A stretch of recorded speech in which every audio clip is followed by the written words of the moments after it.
আসসালামু আলাইকুম। আমি তাহমিনা ইসলাম আপনাদের সবাইকে স্বাগত জানাচ্ছি টিআই কিচেনে। আজকে আমি করলা ভাজি তৈরি করে দেখাবো। আর আজকের করলাটা মুচমুচে করলা ভাজি হবে। আমার চ্যানেলে আরেকটি করলা ভাজি ভিডিও আছে, আপনারা চাইলে দেখে নিতে পারেন, লিঙ্কটি আমি ডেসক্রিপশনে দিয়ে দিব। চলুন তাহলে শুরু করি। এর জন্য 3টা করলা আর 4টা নতুন আলু নিয়েছি। এখন করলার আলুগুলি কেটে নিব। করলার 2 পাশ কেটে মাঝখান দিয়ে কেটে নিব। মাঝখানে 2 অর্ধেক করে একটি চামচ দিয়ে করলার ভিতরের বিচিগুলি এইভাবে ছাড়িয়ে নিব।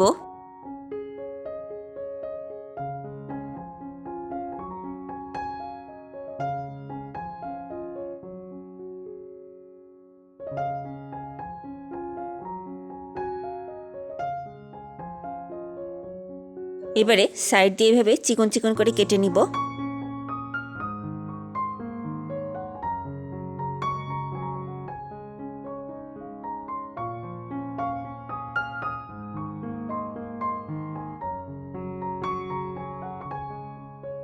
এবারে আলুটা পাতলা পাতলা করে কেটে আলু ভাজির মতো কেটে নিব। এই তো করলার আলুগুলি কেটে নিয়েছি, এগুলো ধুয়ে পরিষ্কার করে নিয়েছি। চুলায় একটি ফ্রাই প্যান বসিয়েছি, কিছুটা সরিষার তেল দিয়ে দিব। করলা ভাজিতে তেল আর পেঁয়াজটা একটু বেশি লাগে। 1 কাপ পেঁয়াজ কুচি দিব। ফালি করা 10 থেকে 12টা কাঁচামরিচ দিব। পেঁয়াজ আর কাঁচামরিচটা হালকা তেলের সাথে ভেজে নিব। দিয়ে দিব 1/4 চা চামচ হলুদ গুঁড়া। হলুদ গুঁড়াটা পেঁয়াজ মরিচের সাথে নেড়ে মিলিয়ে দিব। কেটে রাখা আলুগুলি দিয়ে দিব। এবারে করলাগুলি দিয়ে দিব। স্বাদ মতো লবণ দিব। এবারে সব কিছু নেড়ে চেড়ে উল্টে পাল্টে ভালো করে মিলিয়ে দিব।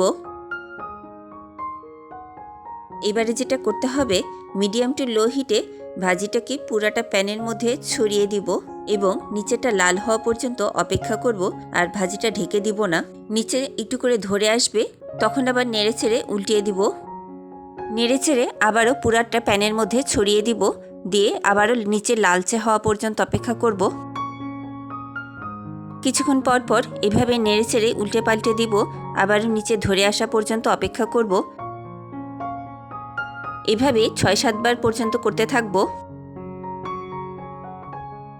এভাবে ভাজিটা ছড়িয়ে দিয়ে কিছুক্ষণ পর পর নেড়ে চেড়ে উল্টে পাল্টে দিয়ে ভাজতে ভাজতে দেখবেন ভাজিটা মুচমুচে হয়ে গেছে।